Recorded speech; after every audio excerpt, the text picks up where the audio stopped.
What's up, everybody? Welcome to the ChimiComicsCast Quarantine Edition. I'm your host, Tanner Kirby, alongside my friends and family, Mr. ChimiComics himself, Riley That's me. Davis. That Hello, is you. people. Wow. And the man who is never wrong, Wyatt Smith. I'm just happy to be here. Yes, Yeah. That's right, Wyatt. So we will begin the ChimiComics cast, which this cast is mainly about talking about comics books in movies, TV, books, everything under the sun related to comic books. This is what this podcast is about. But we start out this podcast the same way every single month, which is, what have you read this month? Oh boy, Riley. Riley just told me before the cast, I want it to be known, but he has 10 comic books that he has read this month, so I'm really scared, but, we'll be all right. We're going to get through it together. Yeah, Maybe. Riley, just Maybe. that's when you want to take a break and let one of us step in, okay? I sure will. All right, so one of the things I read this month was issues 21 through 30 of Immortal Hulk. Still good, still really cool stuff. In volume 5, this one, Hulk is like, did I tell you that there's like 4 different like Hulks now? You've got the is stupid, it? I assume it's gray, red. Yeah, Joe Fixit is the Gray Hulk. You've got like the stupid Hulk Smash. You got Banner, and you've also got like the Smart Hulk, which is really scary. He's like really evil and stuff. Evil Hulk. So that Hulk takes over this base of operations that has been hunting him this whole time. He shows up, he beats everybody, and he just takes the place. And there's a shot of him just sitting on some big throne. It's really cool. And that's pretty much the gist of what happens in this volume. I think it's next issue. But the art is still really good. It's super gory, but it's so detailed and stuff. It's written by Al Ewing still and drawn by Joe Bennett. There's the shot of Hulk on the throne. You can see that. Yeah, that's cool. Yeah. So read that, and this is volume 6, and there's this big like Yeti creature that they send The after Yeti. him. But don't be fooled, they don't send him after the Hulk until the last page, really, is when he shows up. So next volume we'll probably get that fight, but that's so what stupid. You're saying is they're liars. You're a liar. You're a big fat phony. You're a phony. The big fat phony. Yeah, the big chunk of this book was this like mobster type dude called the Minotaur, and he's a literal giant Minotaur. He looks terrible. And he's Mantar. He's the one that was behind the task force to capture Hulk. Agents of Smash? No. Like some kind of gamma thing they had. I don't remember what they called it, but there's the Minotaur. The Minotaur. Yeah. But he's like, he's super big, and you would think he'd be cool in a fight, but like he doesn't fight Hulk at all. He's mainly a businessman, CEO guy. He already knows that like he has no chance against the Hulk because the Hulk's just too powerful. Well, who does have a chance against the Hulk? Let's be honest. I mean, that's a good Thor. point. So I read those. I also finally got to read Avengers: The Kree Skrull War. Ooh, old. This is a pretty famous storyline. It is from the, I think the 70s. It's by Roy Thomas. 70s. Roy Thomas, Sal Buscema, and it's got quite a bit of it drawn by Neal Adams. Ew, he charges like $80 at cons. Yeah, he does, but he is a very groundbreaking artist, and the stuff in here is really good. One of the most famous parts of this is like when Ant-Man goes into inside of the Vision to fix him. Mm-hmm. There's something wrong with him, and he goes through his body to fix him. And it's a lot like what was that show where the guy, like, you remember the cartoon where the guy's in there with a bunch of germs and stuff? You mean Osmosis Jones? Yes. Jones. It's a lot like that. I do enjoy me some Osmosis Jones. That was Chris Rock, wasn't it? It was. I guess so. Look at I me think knowing so. things. Yeah, here's some really cool Neal Adams art. That's a big close-up of the Vision. And That's a face. then he goes inside. It's just really, really modern art for the time. You didn't really see a lot of this back then. I noticed that it does look very good. Yeah. And basically, it was a big battle between the Kree and the Skrulls, and the Avengers got involved in the middle of it. The Skrulls, like, kidnapped Scarlet Witch and Quicksilver. And Vision got mad at that, I'm pretty sure. Well, at this point, Vision was like he was starting to fall in love with Wanda, so he really cared. But he was kind of confused because he's never felt anything like that before. So that was like the very beginning of that relationship. Who else? Captain Marvel obviously is a big part of the story because he is one of the Kree. So he's in the middle of that big conflict. My knowledge of this whole storyline is from the Avengers Earth Mightiest Heroes cartoon. Oh, really? Mm-hmm. They did that exact same storyline with did Captain they have, Marvel. But they had, like, the man, yeah, okay. Mm-hmm. That's cool. That's a good show if you've never interested. watched it. Yeah, I've heard that. I'm really interested in the old classic Captain Marvel because you don't see him anymore because he's just dead in the comics. They haven't brought him back, so they made him a lady. Yeah, well, she's in here too. Carol Danvers is. Carol. Yeah, she was a character, like, pretty prominent. Character. Baskins. I was about like to a say, regular not a good time to be named Carol. Yeah. You guys want to jump in? I can. Go ahead, Wyatt. Alrighty. I've only read one thing, but I've been playing two things. I'll start with what I've read. And this is in preparation for our next novel nook, which is going to be the end of the Eric Nyland Halo books, Halo Ghost of Onyx,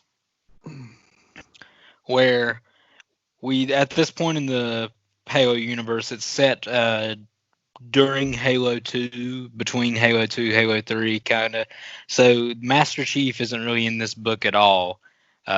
We follow a new Spartan that he's a new character. We've never really met him before. His name is Kurt. His number designation is 051.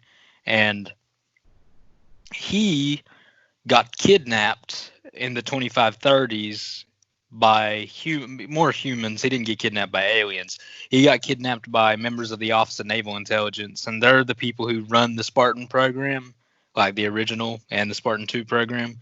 So they wanted him to train a third generation of Spartans, the Spartan Threes, but these aren't the super soldiers like the Spartan 2s. These are expendable soldiers meant to buy humanity time. They're supposed to go on suicide missions.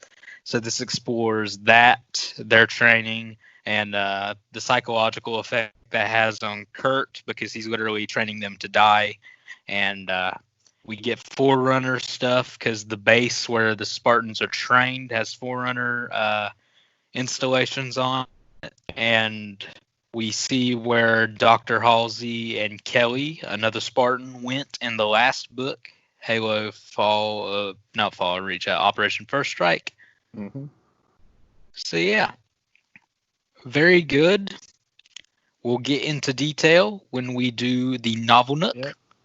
Oh, right quick, did they, like, how much, like, super soldier type stuff did they do to the Spartan Threes? Okay, Spartan Threes are pretty much, their augmentations are not as extreme, and they're not as good. It's very marginal. Like, they're still very, very physically augmented. But the main difference is that they did not receive any form of Milner power armor like the Spartan Twos eventually got. Some of them did with Halo Reach, the game and all. Right. But the majority of them use something called semi-powered infiltration armor, SPI spy armor. And it doesn't have shields or anything like that. It does have these photoreactive panels, and that basically allows it to blend into the environment. So it basically makes the wearer invisible. Yeah. So you're trading protection for stealth. Okay. I love how passionate Wyatt is about Halo mythology and stuff. I am. I'm passionate about a lot of Doctor Who knowledge. Yeah. Yeah. I'm passionate about a lot of tech and stuff. These are the Mondasian Cybermen. They were on the 10th planet. Yeah. I just love sci-fi tech and just exploring that. We all like that. Doctor Who, though. That's yeah, true. we do. Yeah. Well, not anymore. Yeah. It's over. R.I.P. It's over. I don't want to go. So I also read, I don't know if you guys have heard of it, it's called Batman Universe. It was is that the Walmart title? It Batman? It's the Walmart Batman Good, because story. I also read a Walmart story. Walmart Batman story. It's by Brian Michael Bendis. What is this relationship with DC Comics and Walmart? It was just that, as far as I know. I haven't seen any. They get exclusive stories and stuff, and then they get in the book section, I guess. So what they did was they're like 100 pages or something like that. They're pretty thick, but it would be with 2 C's. It would be like a 10-page, 12-page new content story at the beginning, and then everything else would be chunks of reprints from other stories. Oh. But it's all that character that's on the cover, right? Okay, so that makes sense.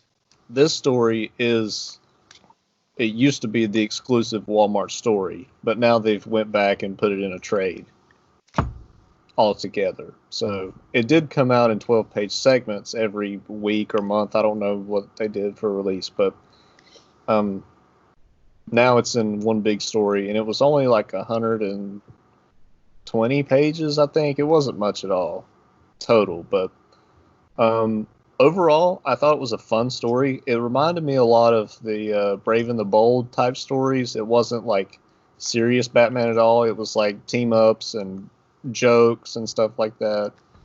So it was fun. Yeah, I've run into people recently saying DC is too serious, and I'm just like, Plastic Man, right? Kite Man, hell yeah. I would just point them to the Brave and the Bold show. Mm-hmm. Like that alone encapsulates. That encapsulates. Not if you want fans, you don't. That encapsulates the entire like 70s and backward era. Like that's how comics were. Zur-En-Arrh. Yeah, all that stuff. I remember the first episode featured Plastic Man. Mm-hmm. Yeah. I mean, even the it actually shows him in the stuff vat like that. Stuff. What was that, Tanner? I said even the Teen Titans Go show and stuff like that. I've actually heard and more kids-like stuff. I've actually heard it's actually like decent from a lot of people. You watched the movie, didn't you, Riley? The movie was good. The movie was really good. Yeah, I've heard the movie was good. I love how they got Stan Lee in it. Yeah, that was cool. And they're making a crossover between that and the original Teen Titans show. I don't know when that is. Yeah. But they're supposed to be bringing back all the old actors. That was a good show when I was That little. was. I don't know how they're going to do a crossover. Tara. Yeah, I don't know Raven? Tara. Yeah. Tara, yeah. Little kid Tanner thought that was his girlfriend. Yeah. I always went for Raven. I enjoyed Tara. Wyatt, that is the least surprising thing you've said all day. Did he say Raven? I'm sure. I think most people was Raven. He's about them big titty goth girls, right? Yeah. Tara was big titty goth GF. On blue eyes, what do you know? But like I've seen some people, and like I even listened to some people talk about it, but this Batman Universe book, and they were like praising it as like the best Batman book in the last several years, and I'm like, I don't know if I go that far. Like it was a lot of fun, and it features a lot of different characters, and the big bad ends up being what's his name? The Immortal guy. Ra's al Ghul? Savage. Oh, Vandal Savage. Vandal Savage, that's it. yeah. I like Vandal Savage. And it was cool. And I prefer this also, Dexter's Laboratory version better, though. the Big gorilla man. Yeah. I will say at the very beginning, first page, there's a really cool scene where you're in the bat plane or whatever, and it's first person, so you're Batman and you're like flying this thing and doing all the controls and stuff. I thought that was pretty unique. Yeah, that's cool. Yeah, but overall, pretty fun. Not that I would want the regular Batman title to be that, but it was a fun story. So. Yeah, you have a love-hate or some sort of relationship with Michael Bendis works. Like some of it's hit and some of it's miss. Yeah. And I have yet to read Ultimate Spider-Man. I've heard nothing but good things about that. Same here. Did Bendis? Did you tell me that Bendis did a read. Checkmate run? I think he's doing that right now. He's doing that right now. Yeah, I definitely need to check that out and see if it's worth anything. I don't even know who that is. Well, like they told Checkmate is an organization, not a person. I'm pretty sure that Dan DiDio like said, "Hey, would you like to fix the spies?" And he's like, "Okay, yeah." So that's why he did Event Leviathan, to kind of take all of those different organizations and fix them, because they hadn't been used in so long. Yeah, and I loved Greg Rucka's Checkmate. Like that was that's one of my favorite series. Rucka's perfect for it though. Yeah. Like, that's his thing. I wish he would do more. I do too. I just hate how it ended, because he had been building stuff up and it just I don't know. I don't know why he jumped off though, because he jumped off like the last couple issues. They put someone else in after him and he like killed it. He must as have in he been made busy it terrible. Or something like that, I guess. But maybe Michael Bendis does some good with this. I'll have to look into it. Hopefully by next cast I'll know about it. I'll mention right quick that I read. I had a backlog of some detective comics. This was like pre-issue 1000, so they're like maybe a year old or so, maybe a little older. But it was, one of them was called On the Outside, and that was like kind of a Black Lightning centered story where he's trying to lead the team. And there was this guy that was going after Batman who somehow knew who Batman was, but he's like a new guy. Like he wasn't anybody you would know. And it was kind of like Hush. Kinda. It was not nearly as grand scheme as that. Okay. Yeah. It turned out they showed a flashback, and apparently Batman had like left this guy for dead. Out in some desert. That don't make no sense. Right, yeah. But like he left him there, and the guy like came back and got a hold of some mystical mask or something, and was able to like figure out who Batman is, and he found one of the Aztec stone masks. Yeah, from JoJo. Yeah. So that was volume 8. I mean, it was fun. It wasn't bad, but I don't know. Volume 9 was called Deface the Face, and that was all about Two-Face, obviously. You sure it wasn't about Clayface? You're talking to the wrong Harley. Apparently, like, I'm trying to remember.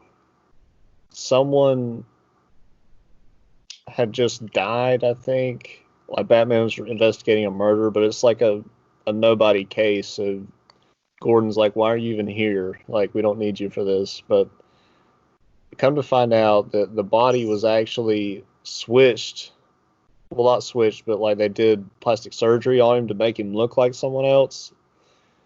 And it ended up being someone that Harvey, I think, killed, like before he was Two-Face. Mm-hmm. And so Two-Face was trying to like right that wrong. Like he was trying to give that guy a different look so that they wouldn't find out that Harvey killed him. And the whole thing is that Two-Face is obsessed with like two sides of a coin and balance. And if Harvey is bad, then there's no good it's side. The same side, yeah. So he was trying to cover that up, I think. That's interesting.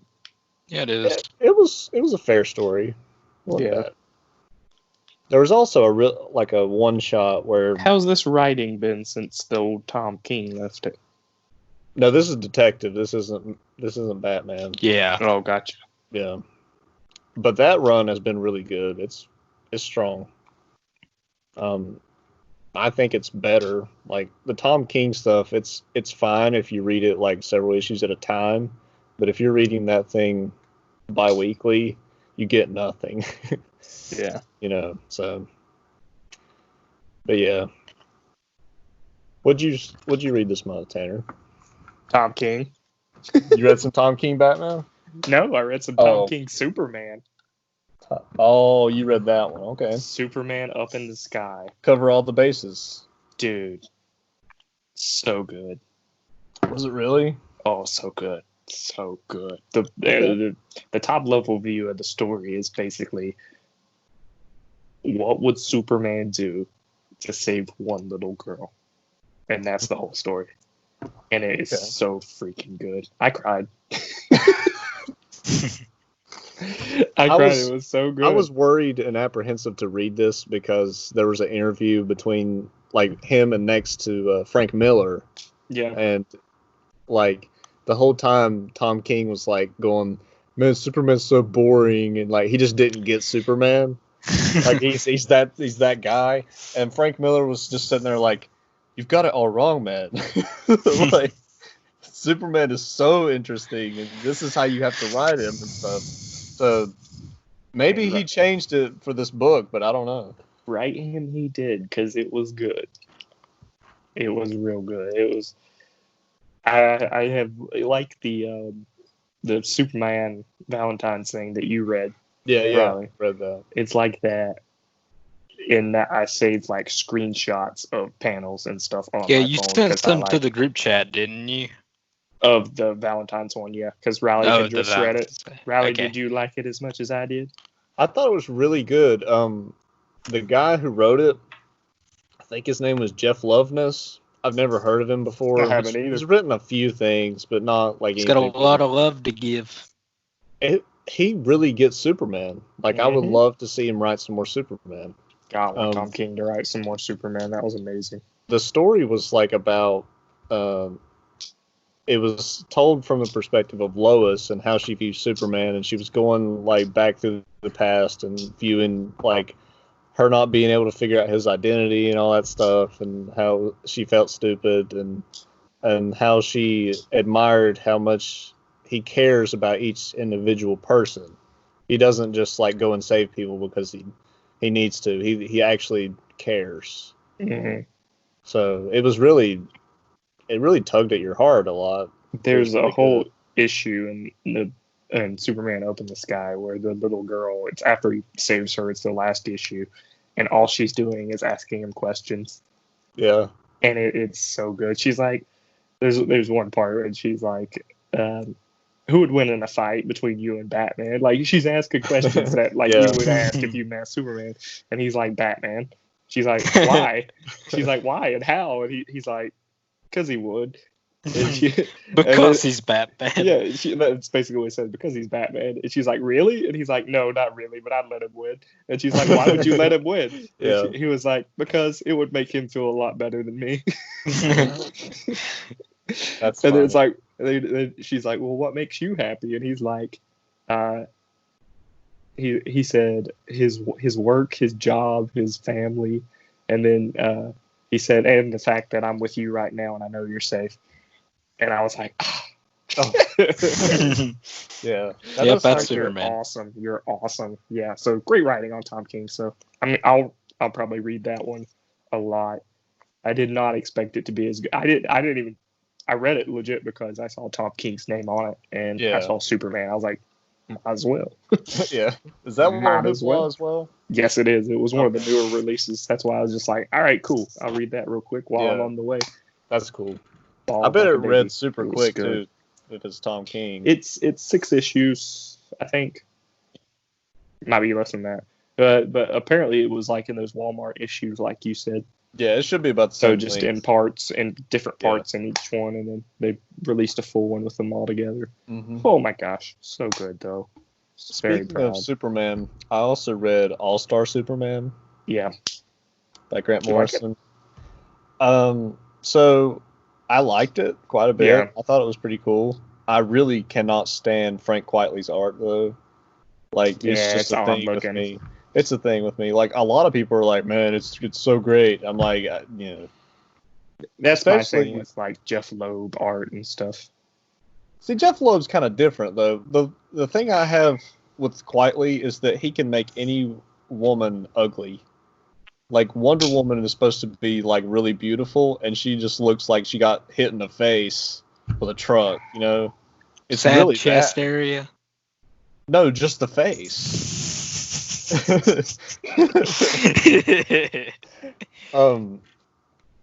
But other than that, like I thought the story was pretty solid. I liked all of the different things that he went through and like how he was trying to, cross all the T's and stuff before he passed away, because that's the whole concept.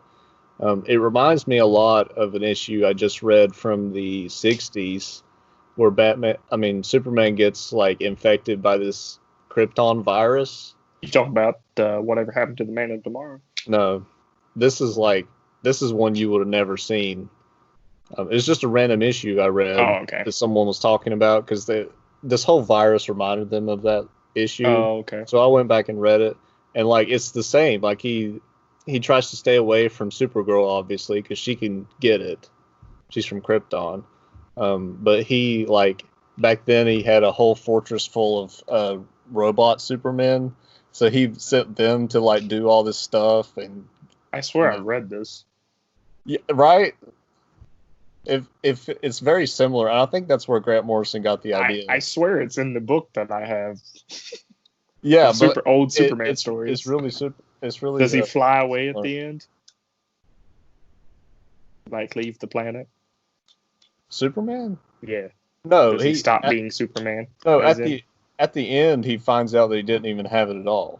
Oh, okay. Well, that's not so. Yeah. But I do remember Robot Superman doing stuff. Yeah. So I'm pretty sure that's where he pulled it from.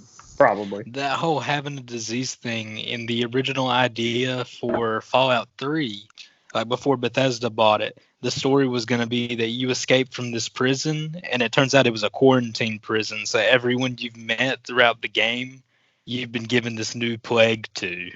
Nice. Oh. Yeah, that was gonna be the big twist of that game. That you're an asshole. Well, you could be an asshole. Yeah, you could be an asshole. Like how Riley plays Swoto. That would honestly really suck. I would hate that. Yeah, it's like, wow, I've doomed the entire wasteland. Did y'all ever play Spec Ops: The Line?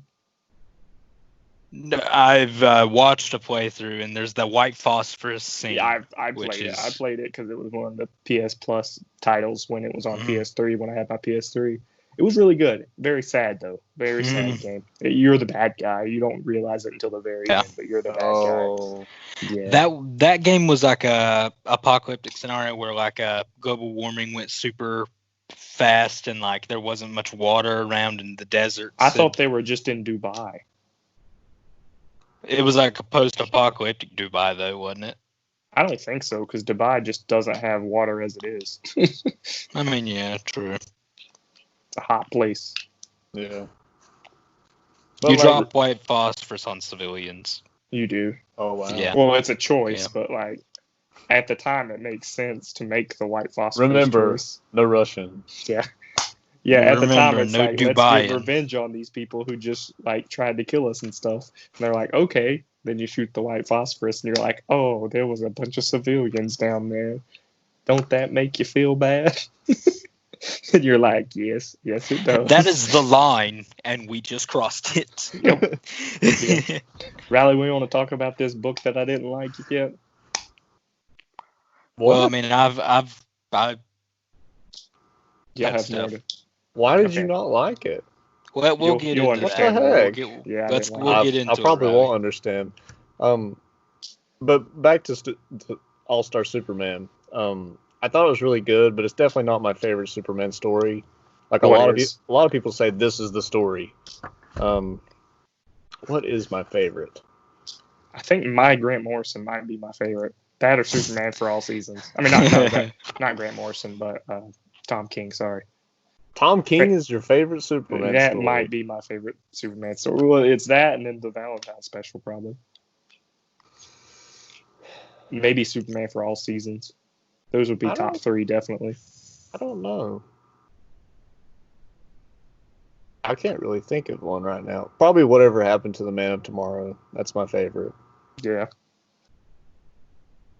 It's a good one. That's a really good one. Did you read anything else? I played Fallout New Vegas, but I've recently gotten it on the PC and have started going through the joys of modding, which has kept Fallout New Vegas alive since 2010, since it came out. And I played one of the big, like, expansion-sized mods that have been, like, teased been in development for years, Fallout New California, and it added for me about 9 hours of gameplay, which is pretty good. It's pretty much the size of the DLC expansions, the 4 expansions that take you outside of the Mojave Inn, the original Fallout New Vegas game. But I mean, my opinion of it is the beginning was amazing. Like, it had some of the most interesting backstories. It had some interesting characters that you're introduced to. It's a true RPG, and you get a lot of choice when you make your character. So your character starts out growing up in a vault, but you were born outside the vault and brought in. But you get this choice where you're playing football. Okay, just playing football on the team, and you choose if you want to tackle a dude or dodge. And if you tackle him, you basically tackle and score the winning touchdown. If you dodge, he tackles you, and like you break a leg or something, and your team loses the game. And if you choose the tackle option, you're popular, dude. You a good soldier. It opens up a bunch of different perks and conversation options. And if you don't, then you get other options going into a different way, and you're more focused on like science and intelligence stuff rather than brute force and strength, like if you chose the tackle option. That's really in depth. Yeah, it is. They really went in depth. That's Rick and Morty. Yeah. So Life of Brian or whatever. You can do a bunch of quests during this little prologue, and the vault you're in, Vault 18, is very well designed, and the characters in it are very well written. You have some companions that you can recruit later on, but once you leave the vault and the vault kind of gets destroyed behind you, that's when the story takes a sharp dive. And the lead designer, like the guy who was over the whole thing, has said that it wasn't the best I could have done, but all my writers left and with half finished scripts, so I just kind of had to do whatever I could do. Game of Thrones too. Yeah, pretty much. The quests are still RPG fashion. You can do them and finish them in a lot of different ways for whatever you want for your character, but there's just no investment in doing it. Like, it's like I'm out here and now I'm fighting this big battle, but I don't really care. Like, it doesn't do a good job of making you feel invested in the story. Me and any RPG. Yeah, pretty much. Then you've got at the end, the ending was just like I was expecting a huge final battle with the enemy, and it's just 4 dudes, and you can talk them down. It was very reminiscent of the Fallout 3 ending, which I didn't like. No one liked it. So, I mean, it had problems, and the companions beyond their initial quest and everything were very bare bones, and there wasn't much else to it. But otherwise, it was fun. It was a fun way to experience get into modding and just begin with that. So yeah, I feel like the best mods are when they add missions and stuff. I do have some the Some Guy series of mods, which are the most popular quest mods that have been made for New Vegas. Like there's the main one is called New Vegas Bounties, and you're basically a bounty hunter and go after all these different bounties. It's fully voiced. There's new characters added, and it's well written.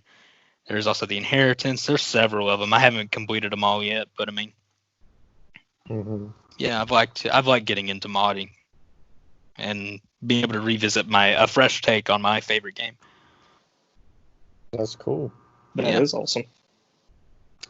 I also read Absolute Carnage this month. Finally got to read that. Never read that before? That's your favorite Spider-Man villain. Yeah. So it's by Donny Cates and Ryan Stegman. I didn't know Carnage was your favorite villain. Yeah, he is. I just like how unapologetically evil he is.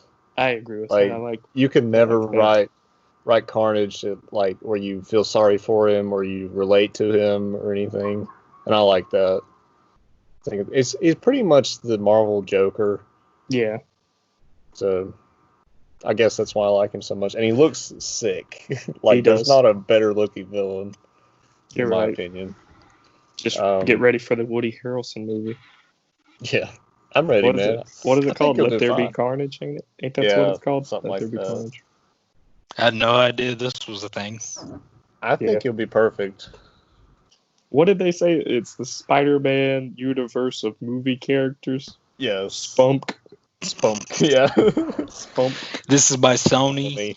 Yeah. Yeah, that's the Sony universe for Okay. For Spider-Man. The Spider-Man universe of movie characters. But the comic was really fun. It's mostly about Venom more than it is Carnage, because Carnage is the villain, but you follow Venom a lot, Eddie Brock. And basically, if you've ever been in contact with the symbiote, you still have part of it inside of you. And get cancer.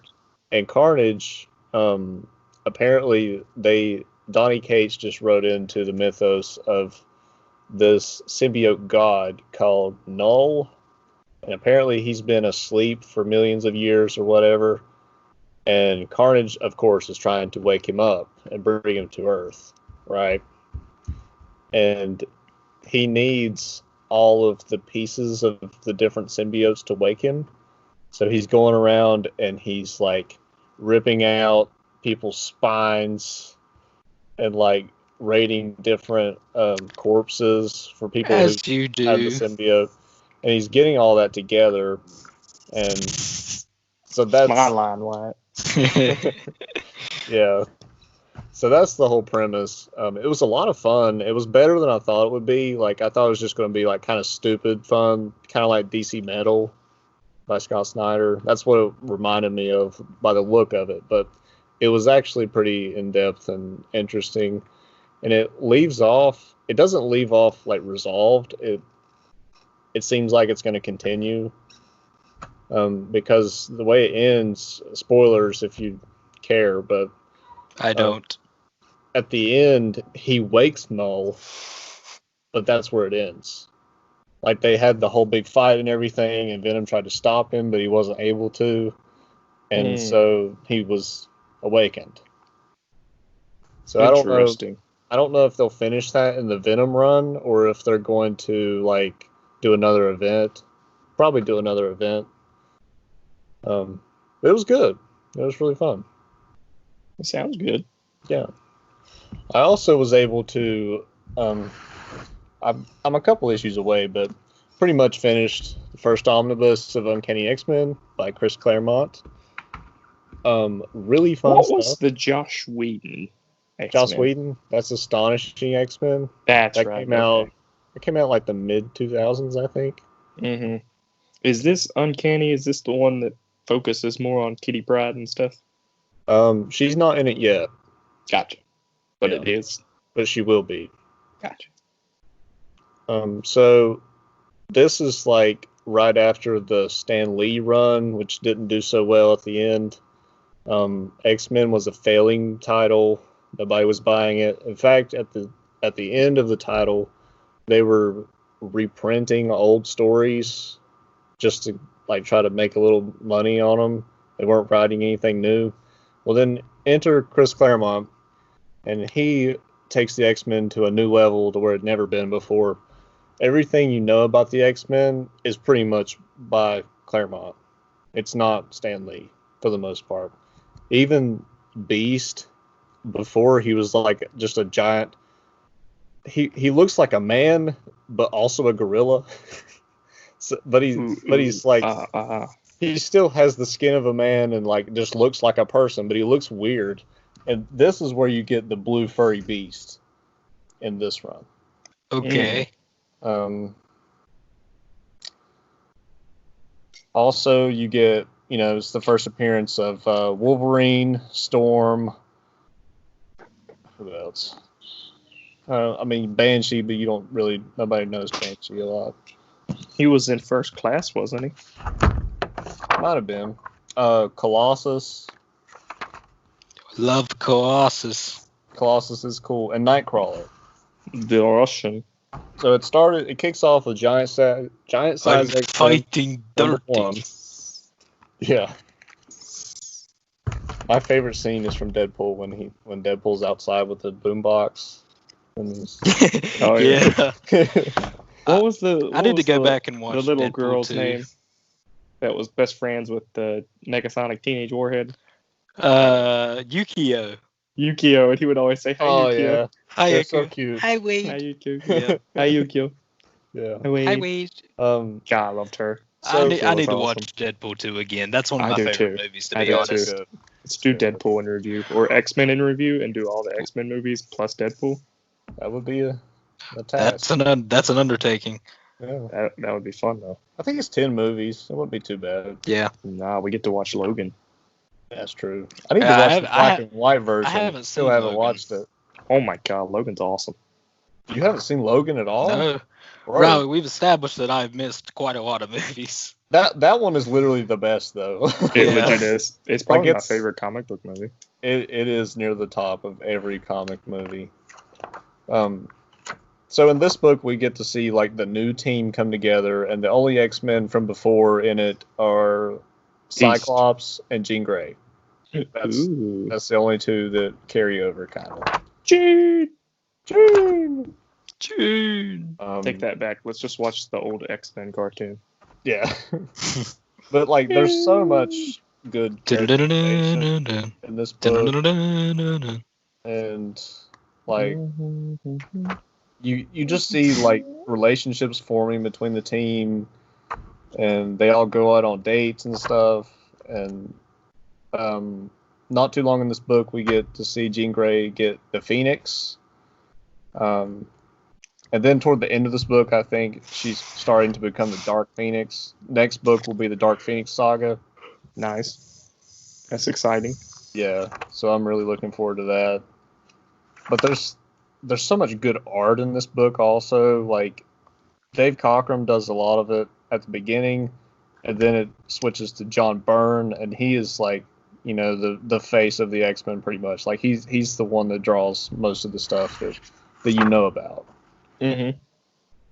And he was also like a co-plotter for a lot of the stuff too. Like, the first couple issues he wasn't, but for the most of the run, he was a co-plotter with Chris Claremont, so he was writing this stuff also. There's some cool fights with Magneto and Eric the Red. They go to, I don't remember what they called the planet. It was really stupid. It didn't have a name really, but I bet it was called Zuranar. no. Have you ever heard of the Shi'ar Empire? Isn't that who the No. people were in the Phoenix movie? I think so, yeah. But apparently, Professor X was having some visions because he was somehow connected psychically to the princess of that world. Her name is Lilandra.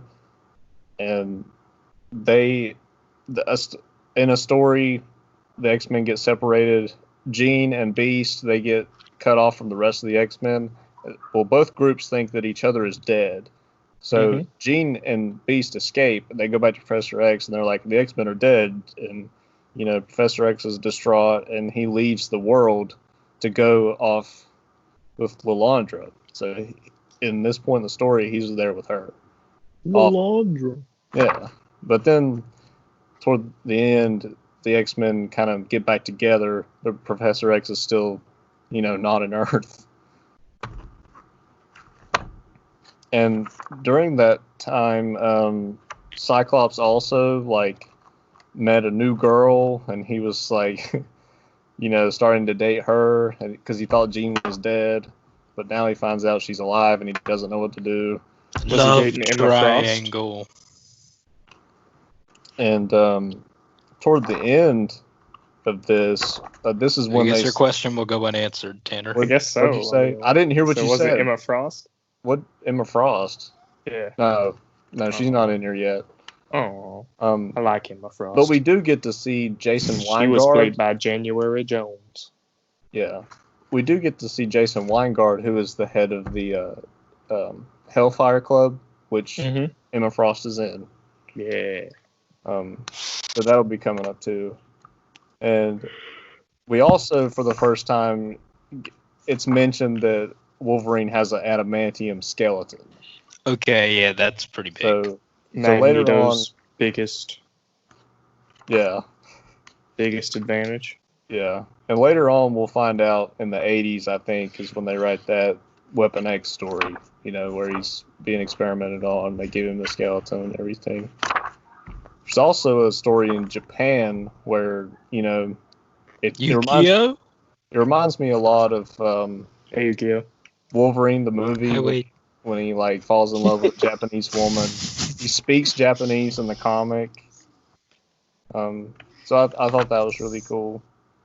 But I think these X-Men movies had a lot of influence from this series. I'll show you some of the art here. Yeah, the movies had influence on the series. What are you talking about? I said I'm starting to think that the series had a lot of influence on... Oh, yes, definitely. They actually consulted with Claremont in the movies.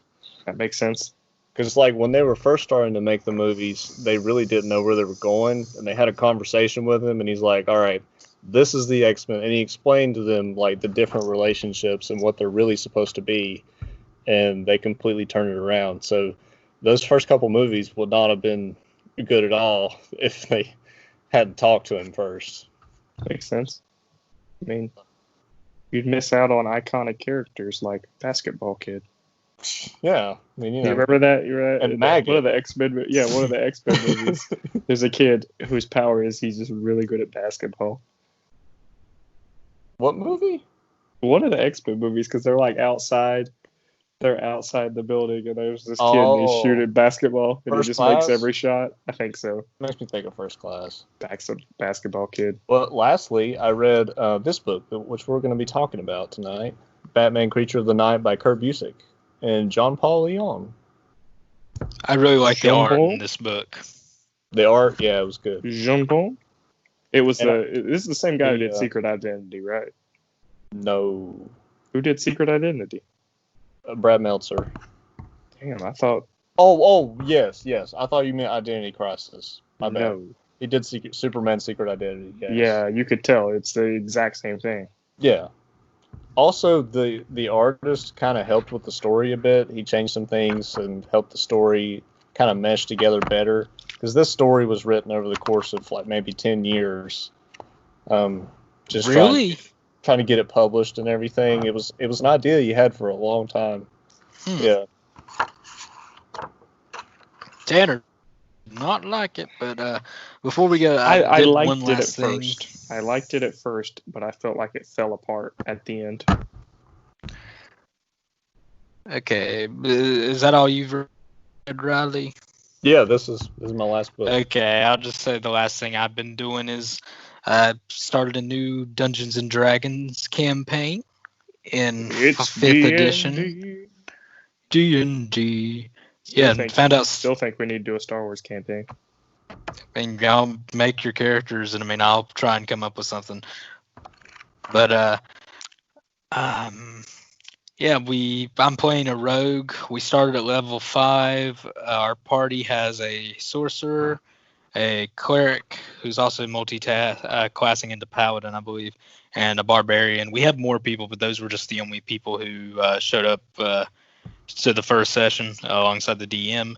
And the DM has been very good at creating a very nice world, and we started with like the first day being like on the mainland. Pretty much we're all in the army, like we all got conscripted to fight.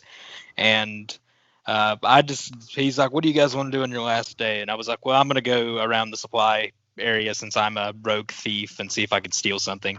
And I stole this magical item, and I had no idea what it did, and I tried to get it appraised, and no one knew, and there was a language on it that I couldn't read, so I was trying to do all this shit, and apparently just the other dude in our party could read it. He was like, oh, yeah, this is what it does, here you go. Like right before we shipped off, I was like, thanks for letting me know. So I did that. This was a long session. Then we shipped off. We landed on the Isle of Light. It's what it's called, and we're fighting these dark spirit-like enemies. The cat jumped on me. Yeah, Nice. Zicky will do that. And we decided not to stay in the main port too long, just to go ahead and get to our posting as fast as possible. So we joined this caravan that had like 50 soldiers, and 5 of them were these really elite types, and the commander was one of them too. And I kind of talked to the commander and got a way of what we're fighting and whatnot. We got ambushed. We lost like 60% of the caravan, but our party managed to fight, and we managed to win.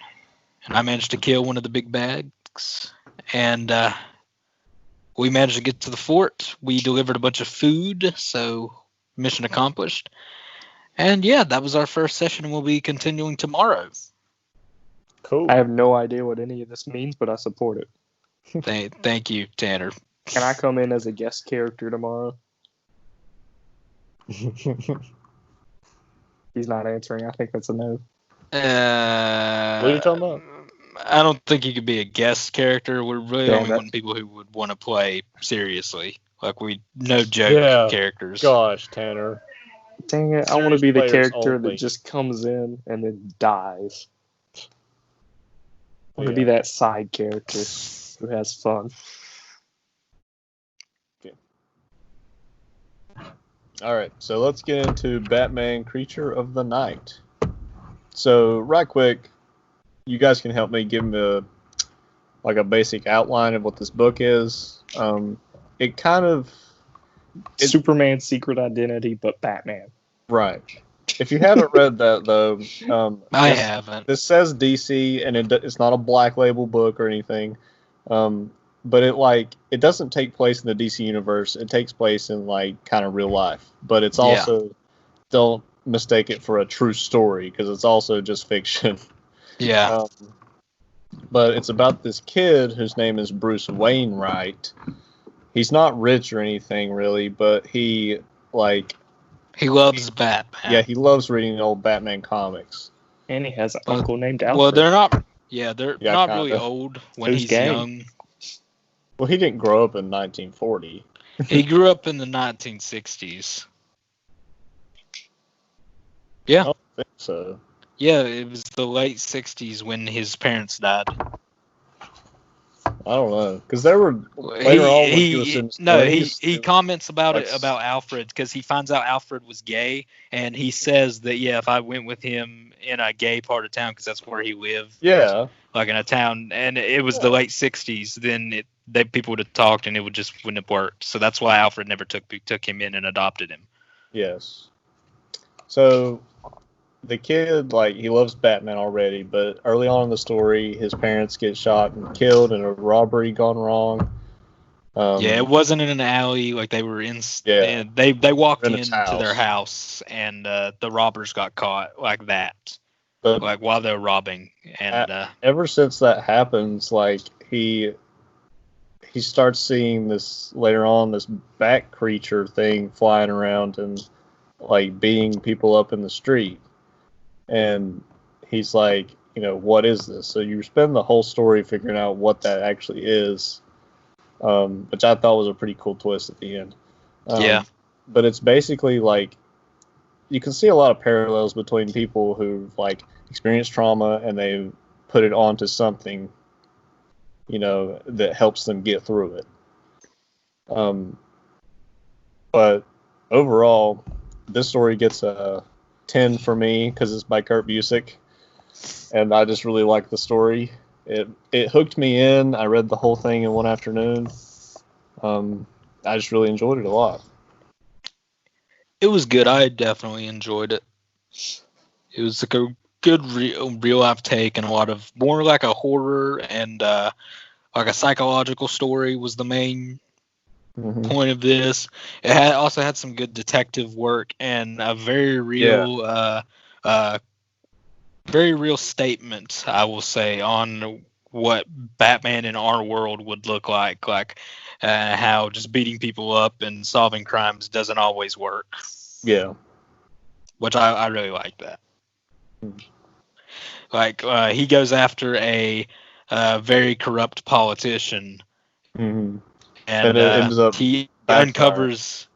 Yeah, no, he uncovers all this stuff and releases it, but he only released it the day before the election, and so it didn't matter. The people voting him in just voted anyway. Like, it only affected him by 6 or 7%, and he had too much of a landslide. Yeah. So he was like, it doesn't matter. Like, he would repeat that over and over. It doesn't matter. Nothing matters. Like, you can't fix it. This world is sick and all this stuff. Mm-hmm. I give it a 6. I think it had a very strong start, fell apart in the end, and that makes me give it a 6. Okay, so let's get into why it fell apart for you. Okay. I think that I didn't like his whole brother and the whole twist of his brother being basically dead and somehow still Batman. Didn't care for that. I didn't care. I really enjoyed that. I didn't. I think it worked. I mean, I don't think it takes. Well, if you took it away, not really. Did you even need that? Yeah, well, not really. Kind of like his spirit lives on in him. Yeah, but I thought you could. Did you really need that? Away. You just said he was Batman you could have taken it. You could have taken it away. You could have took that out. Never done that. Yeah, you could have. You could, but like at the same time, this is not real. This is still fiction. So if that's what he wants to do, then I thought it was cool. I like the relationship that he got to kind of reconnect with a brother he never knew he had. Yeah, that's the part I liked about it. Yeah. So. I just didn't really see a point of any of it. I feel like they build up a lot of stuff. Like, oh, this is Batman in the real world. What would happen to Batman in the real world? Yeah. It's one thing. Nothing would happen to him.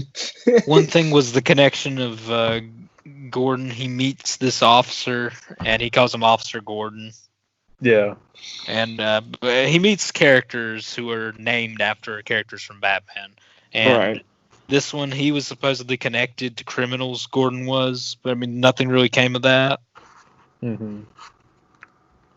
I just want to say Superman's secret identity had the same problem as this story did, with really strong beginning and then kind of mediocre end. I love how every issue starts with an old Batman comic. I thought that was cool. And also a lot of the story is narrated by Alfred, his uncle, or Robin, who kind of at the end, who pretty much oversaw his finances and everything that his parents left behind. You know what I thought from the beginning that wasn't true at all? What? I thought Alfred was going to be Batman. Oh, yeah. No, just gay. Yeah. Yeah. Because I was like, oh, he's hiding something. He's not going to take care of him. He was hiding something. He was hiding something. Right? So I was like, he was hiding it in the closet. He's going to be Batman. But no, it did not end up being that. It ended up being a ghost man. I thought it was really cool how Bruce would slash himself, invest in these random companies that were just kind of named after something in a Batman comic, and he would pick those, and they would somehow work out for him. And then it turns out that it was because of the Batman spirit. Like he crashed a ship Yeah. Was that African man Lucius Fox? Yes. I don't think they ever named him, or did they? I don't remember his name. I don't either, but I feel like that's It who was it's supposed to Malcolm be. or something. It was like it was an M name, Malcolm. Yeah, you're right, Wyatt. Hmm. I think he was supposed to be more like Lucius. Malcolm or Malton, something like that. Mm-hmm. Molten. Mountain. The insight into what Bruce is going throughout the book, I think, is really well done. Like, his stages of grief and how, he gets to a point where he just doesn't really care about the world anymore because, like, everything he tries to do, it doesn't do anything. Even when he messes up, there's no consequence. Because, like, it was, I think at the end, it was like he would show up in his office, like, the office is trashed, and he's like, his clothes are ripped and everything, and someone's there to clean up the mess, Yeah. He just gets to a point of apathy. And he even says, like, he comments on how, because of his station and his authority is just being rich, the rules don't apply to him, and he can always get out of whatever by lawyers and money. Yeah, and he really doesn't like that, Yeah. Like he gets arrested at one point and, bailed out of jail, and then there's no consequence, Yeah. I really like the visuals of this Batman creature when he's slashing people. That was cool when he gets into the fight with the guy at the end of the book where he turns into the bat and strikes him. Yeah, it was like only a It was like a bar fight. Transformation. Here's a cool scene on the rooftop with him. Mm-hmm. Yeah. It's basically I don't like mystical Batman, I guess. I don't know. Okay. Fair enough. Too much like the Spectre or something. Yeah, it was a lot like that. I was just like, I'm not into this. He's seeking vengeance. He keeps asking him if he's safe, all the time. So I guess that's the brother connection. Back. I like at the end when he hands him his pills. Yeah. Safe. You're safe now. Take pills. Yeah. You get healthy now, okay?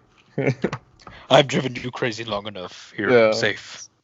At one point, he jumps off a rooftop and is caught by the creature. Yeah. Or he transformed into it and... Either way, yeah. Yeah. Pretty crazy, though. Yeah, there was a lot of weird stuff. Like when he kissed Robin. Oh, yeah. I was like, why? He's like, oh, my bad. Yeah, like, then it's never addressed again. And she still is like, I have to go save Bruce. It's a different time. Yeah, apparently. Well, like, he just kind of read the situation wrong, and then they just, kind of forgot about it after that. Who was his girlfriend at the end? I thought that was Robin. Some girl from college. Yeah, it was the girl he met in college earlier. Yeah. Oh, okay. He banged a lot of girls in college. This looks just like... Do you remember in the Batman Arkham game when you're, like, hallucinating with the Scarecrow stuff? And I thought the red eyes looked like Arkham a lot. But yeah. Odd story. I dug it. I thought it was cool. It had a lot of, like... He was even a detective in the story, like Batman. That was cool. Like, he had a whole pin board with different things. He was trying to, like, connect all the different things that were happening, but it ended up that he was the connection. Yeah. like, you're the dude. You're looking for yourself. It's like in SpongeBob where he's got the side. Madman. The maniac is in the mailbox. Yes. I don't know if you guys noticed, but like I really liked. I think the story takes place in Boston, but it really is like it looks a lot like Gotham.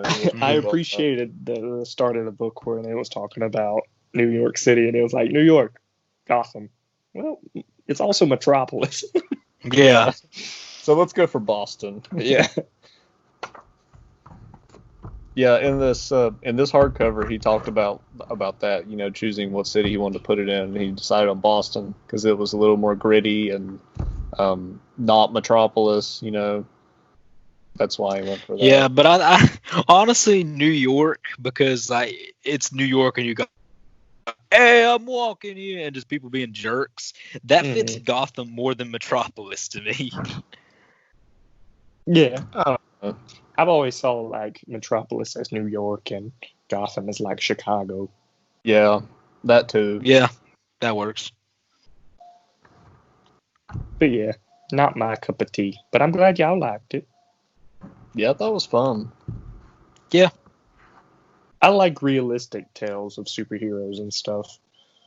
I think my favorite realistic Batman story is the Earth 1 series. That's really good. If you've never read Earth 1. Pretty cool. I really like those. Yeah. They're good. Yeah, I like realism. Those books are a lot like Batman Begins, where he's just figuring it out, and his gadgets aren't the best, and he gets beat up a lot. Yes, he does. And Alfred's is it like when Deadpool starts off in the first Deadpool movie where he's trying out all these different suits? No, he just has this cool looking suit. Alfred is blind. The wear Christian red suit, Bale, no blood. The Christopher Nolan, Christian Bale Batman movies are really good, but he gets his ass kicked so much. That too, yeah. All the time. Yeah. Gotta say. Liam Neeson as Ra's al Ghul was so good. Ben Affleck Batman though. Yeah. He was good, yeah. That's why I liked Batman v Superman. That would be the Batman I would be most scared of if I was if I was a criminal and I had a choice between any of the movie Batmans. Yeah, on screen. To get me, it would definitely be him. He'd be the scariest. Yeah. I think I could take Adam West Batman. To see him dancing around dancing with Cleopatra. Good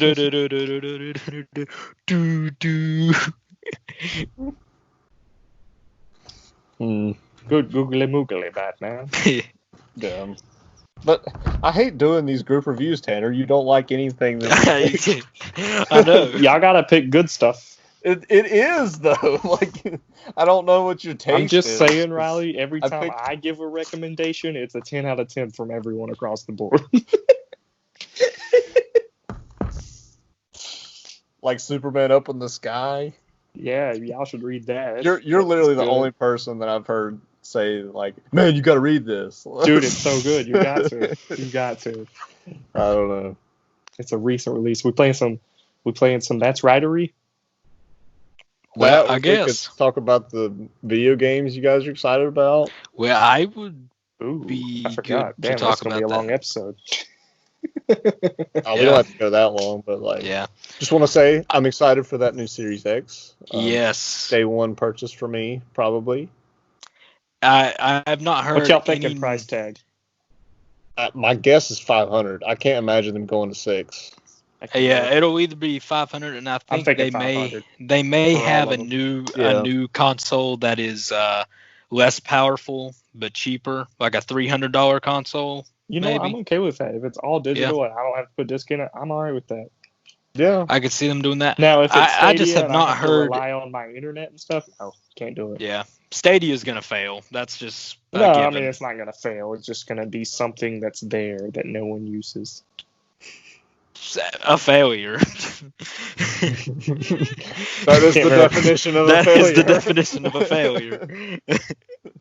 Some people might like it. I am with Riley here. I am very excited for the Series X. There has been really no negative in any of it coming forward.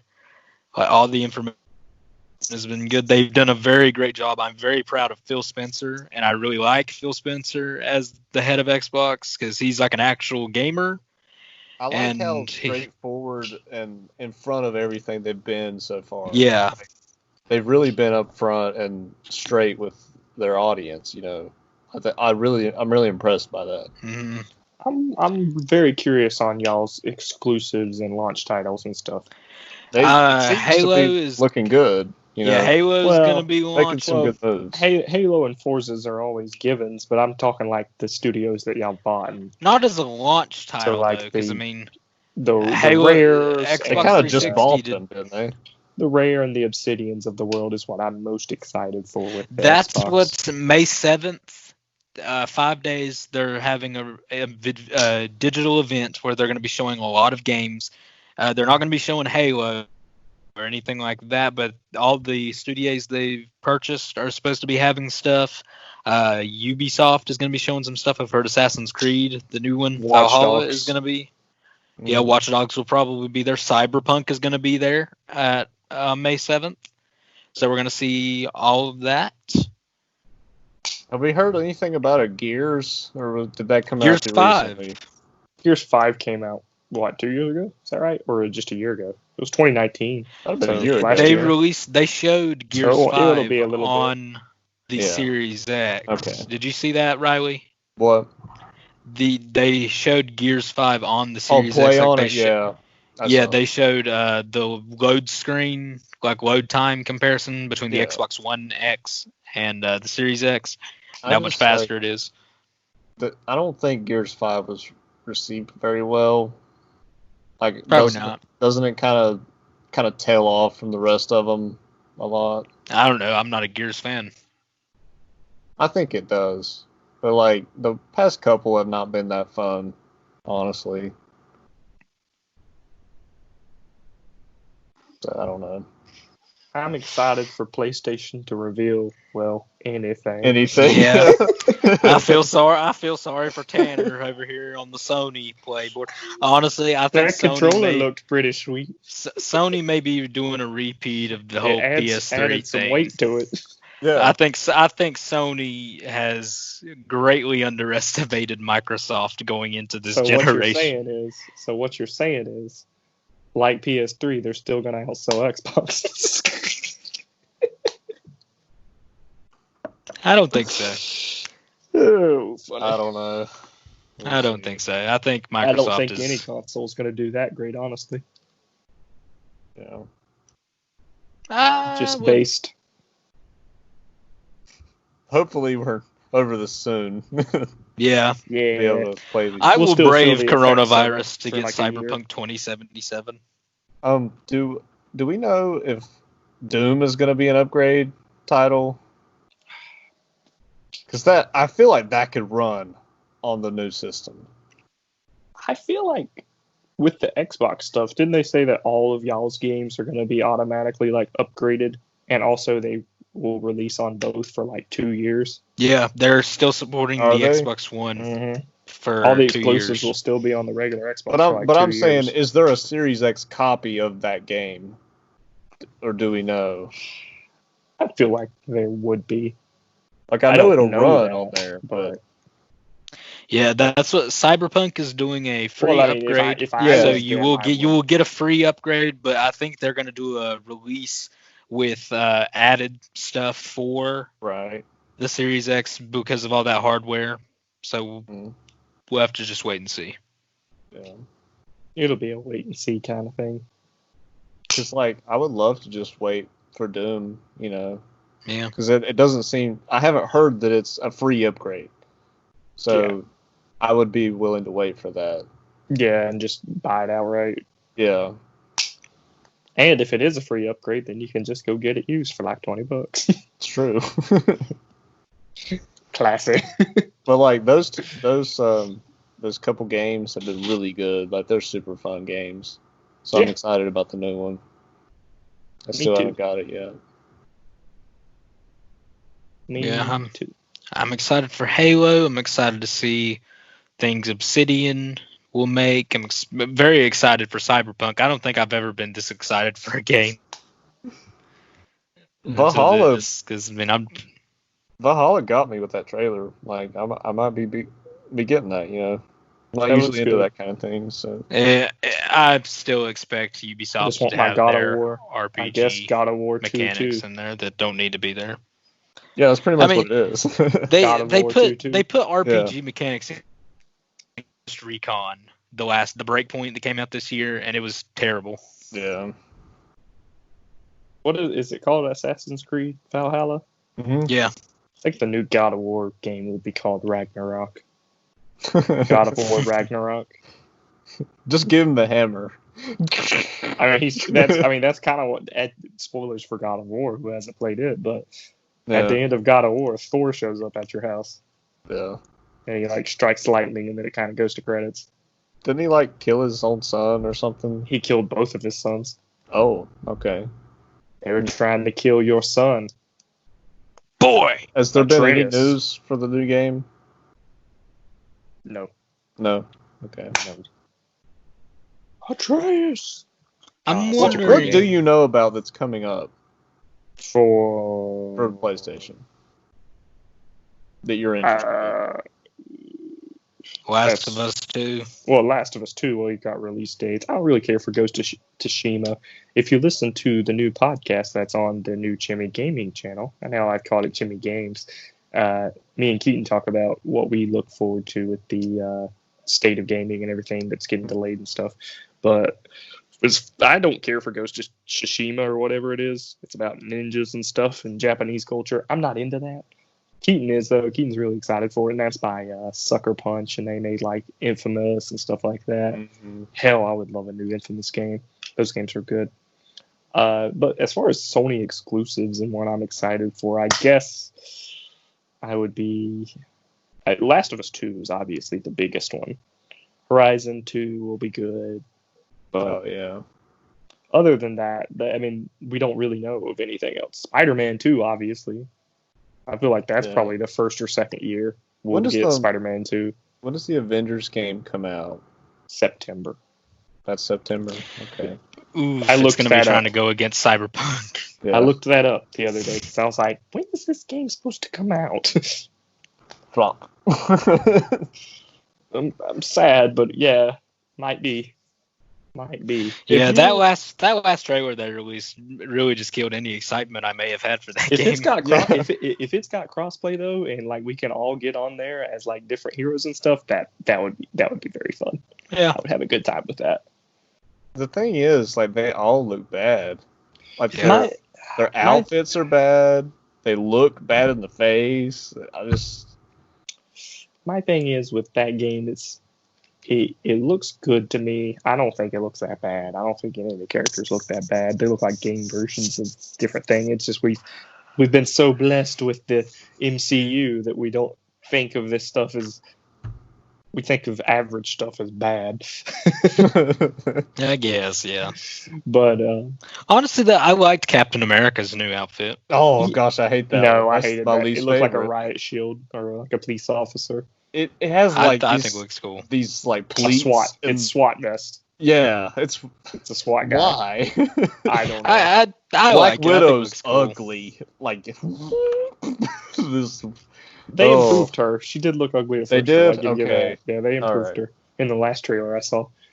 I hope it's like they just add skins to where you can be like Now, if you could good make them look versions. like pretty close to classic, I would be okay. Yeah, I figure they're gonna do that. My biggest problem with these type of games is the games of service, and that's what this is gonna be.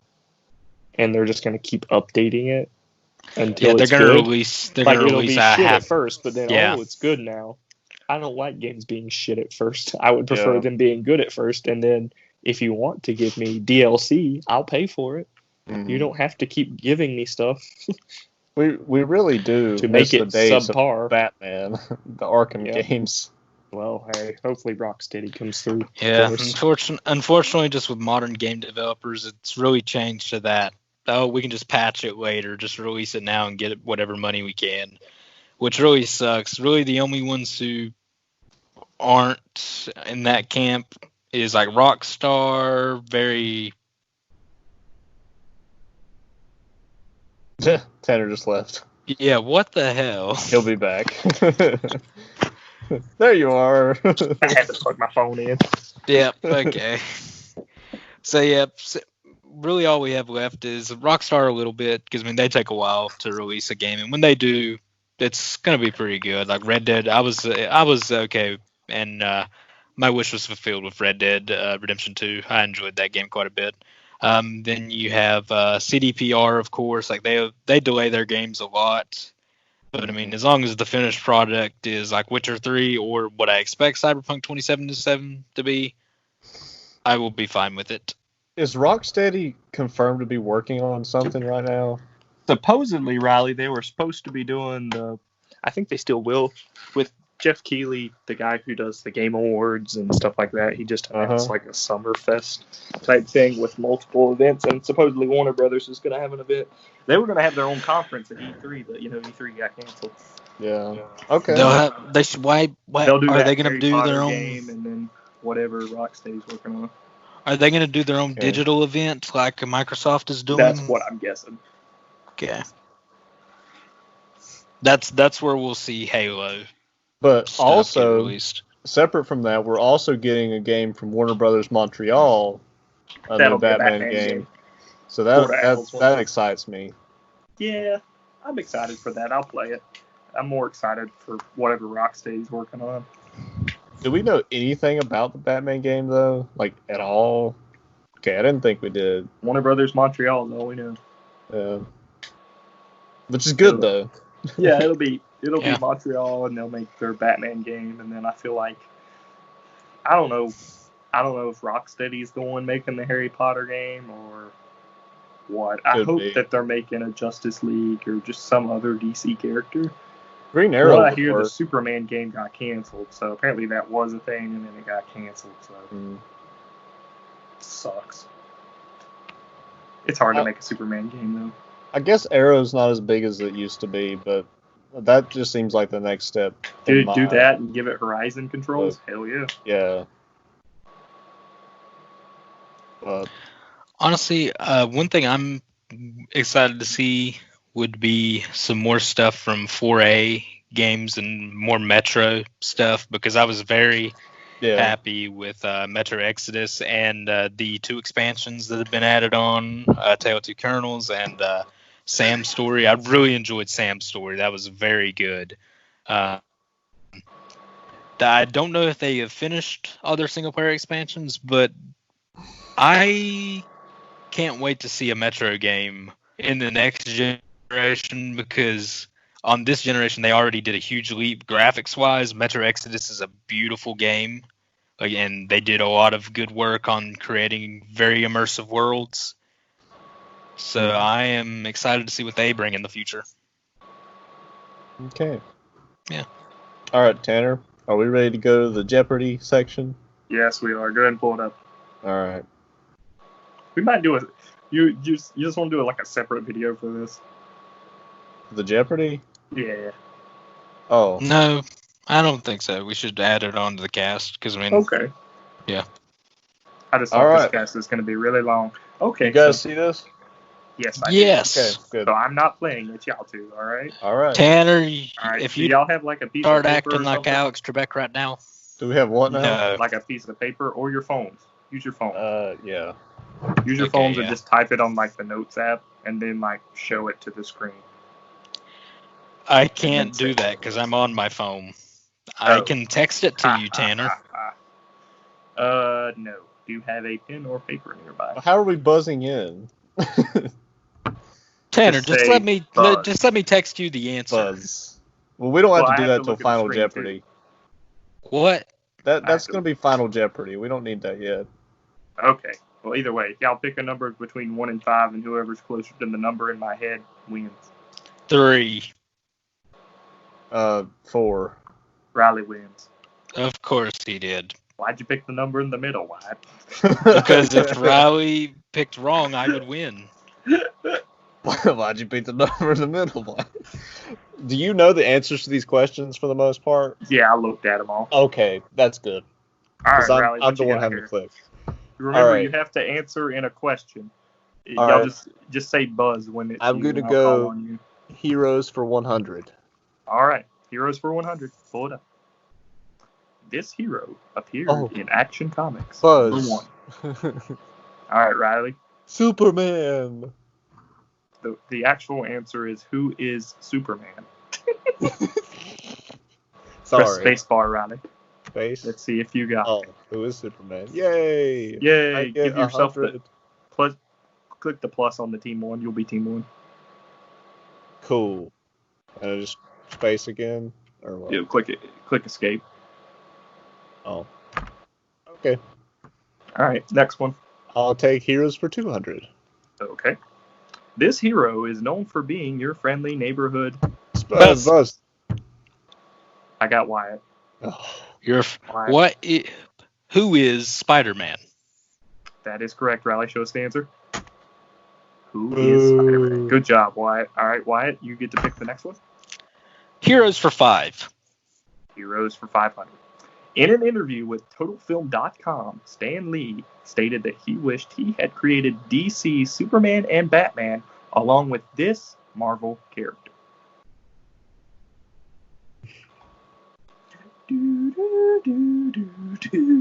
Along with this Marvel character. I'll do it. All right, Riley. Who's Spider-Man? No. Oh. Stan Lee created Spider-Man. What are you talking about? Well, he said along with a Marvel character. One Marvel character. Oh. I will guess. I can't think of who that would be. Oh, I know who it is. You already answered, so. Shoot. Do you want to guess or not? Like you don't. Captain America. Wrong. Okay. Please show the answer, Riley. It was Wolverine. Wolverine. Oh, okay. Press escape. No points for no one. Why? Heroes for 4. All right. At Comic-Con, Harry Lennox quoted this hero. No idea who that quote, is. I want you to remember, in all the years to come, in your most private moments, I want you to remember my name at your throat. I want you to remember the one man who beat you. Buzz. All right, Wyatt? Who is Batman? Correct. Okay. Answer. Good job. I forgot to take points away from myself. Yeah. 500 away from you, Riley. It won't let me do. You were supposed to do it on when you got the I know. question wrong. That's fine. Just leave it there. Whatever. All right, you're up, Wyatt. Heroes for 3. During the Crisis on Infinite Earth story, this hero sacrificed his own life to thwart the Anti-Monitor's plan to destroy Earth with an Anti-Monitor cannon. Buzz. Matter cannon. Riley? What? What? That was Wyatt. Oh, I'm sorry. I thought that was you. Who is Pariah? I don't think that's right. That is wrong. Riley? The Flash. Yes, the Flash. Yeah, it was the Flash. Damn. Go ahead and minus for Wyatt. I did. Okay. All right. I'll take villains for 100. Okay. This villain first appeared in Batman #1. Oh. Shoot.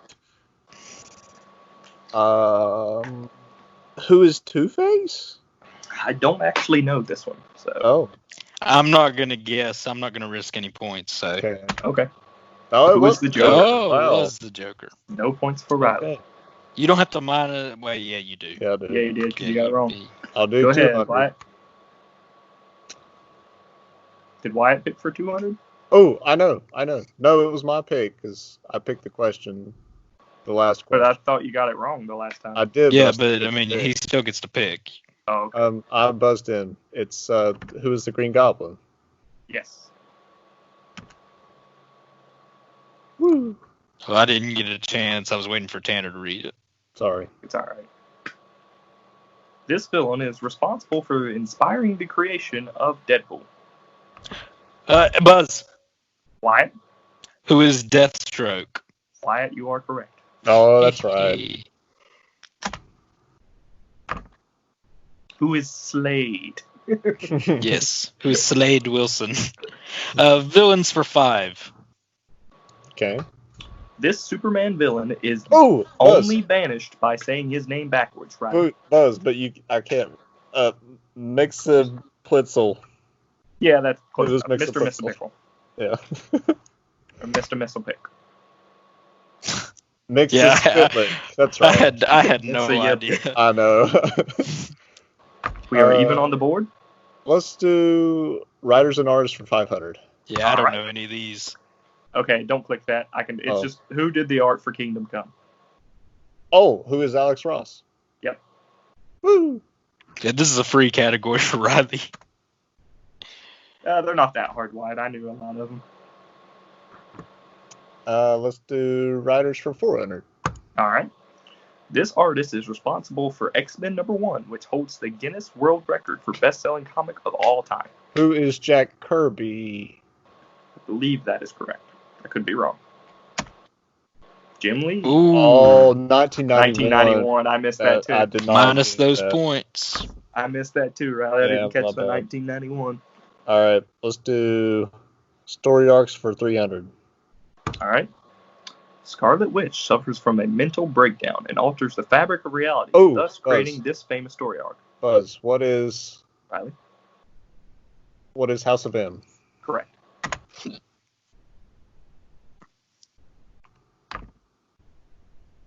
Movies and TV for 200. All right. This cartoon, which aired on Fox in the 1990s, faced many rules in the contract, one of which stating that the main character may never throw a punch. Buzz, Riley? what is Spider-Man the Animated Series? Correct. I knew it was Spider-Man, but I didn't know which one. Story arcs for 200. All right. This famous two-part story ends with the Watcher commenting that Jean Grey could have lived to become a god, but it was more important to her that she die a human. What is the Dark Phoenix Saga? Yes.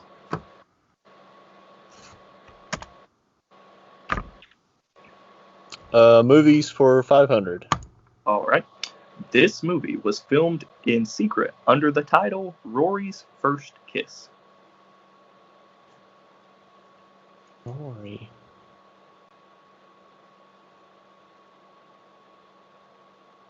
I don't know. I have no idea either.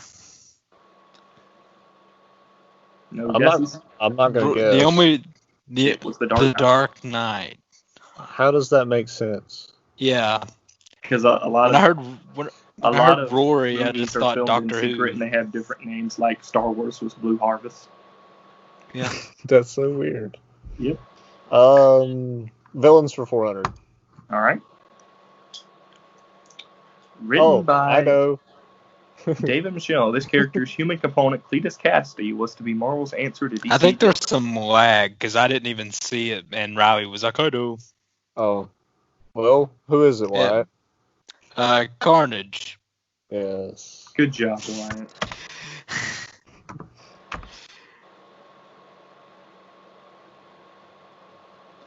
Story arcs for 500. On Kevin Smith's podcast, writer Grant Morrison commented on his interpretation of the famous story that no one gets the end because Batman kills the Joker. Oh, what is The Killing Joke? Correct. Yeah, that was it. 400 story arcs. In the mid-1990s, Tim Burton attempted unsuccessfully to adapt this famous story arc with Nicolas Cage in the lead role. Buzz. Go ahead, what? What is Watchmen? No. Oh, darn. Sorry. I just knew there was several movie attempts for that until Snyder, so that's why I thought. What is The Death of Superman? Correct. Okay. Nick Cage loves Superman, by the way. He does. He Yeah. names children. We'll Kal-El. finish out story arcs. All right. Frank Miller wrote this story to, quote, give Batman his balls back. What is The Dark Knight Returns? Good job, Riley.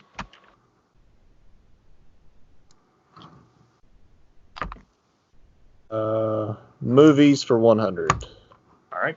The tagline for the famous Christopher Reeve movie read, "You'll believe a man can fly." Buzz. Wyatt? What is Superman? Yes. 1978. Let's do movies and TV for 400. Bruce Timm shot the intro to this show using a rotating cabinet and action figures.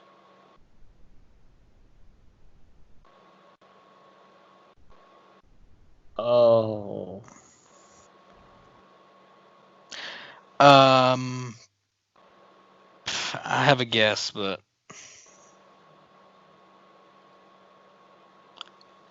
I want to say Justice League, the animated series. You're wrong. I thought so. What is Justice League Unlimited? You are wrong. Okay. The answer was Batman Beyond. How did he do that? I don't remember that at all. It just the little backgrounds were like dun dun dun dun dun dun. Dun. Okay. You're up, Wyatt. No, I'm not. Oh wait, Yes. yeah, I am. Movies, TV for 3. In an interview at the 2012 Fan Expo in Canada, Stan Lee stated this was his least favorite Marvel movie because they wrote the whole thing wrong. They made him too tragic. That's not the way I wrote him. Buzz. Wyatt? I'm gonna say Amazing Spider-Man. No. Oh. Take his points away, Riley. Sorry. What is Spider-Man 3? Nope. The answer was Daredevil. Really? Oh. Okay. You're up, Wyatt. Writing an artist for 3. Responsible for penning the quote, "I'm the goddamn Who is Frank Miller? Riley got it. 200. Along with Jerry Siegel, this artist sued DC for profits and credit for the creation of Superman. Do you not know? I don't know. Who is Joe Shuster? Click. And we'll finish it at 100. The writer is responsible for penning the first issue of Spider-Man, Hulk, Fantastic Four, and X-Men. Who is Stan Lee? Yeah. Correct. Hey. And Riley is our winner. Do we not have Final Jeopardy? No. Oh. I mean, I wouldn't be able to win it anyway. Sure you can. I'll bet everything. Okay. and then you'll have double everything, and I'll have 800 maybe or 0. All right. Yep. Well, trying to think of a good Final Jeopardy.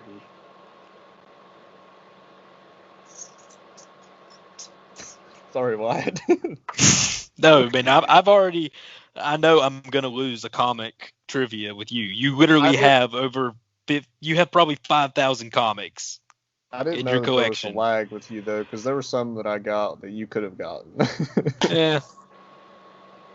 I already okay. know. I'm gonna lose these. Like that's just how it is. I had a good time with that. I like Jeopardy. Yeah.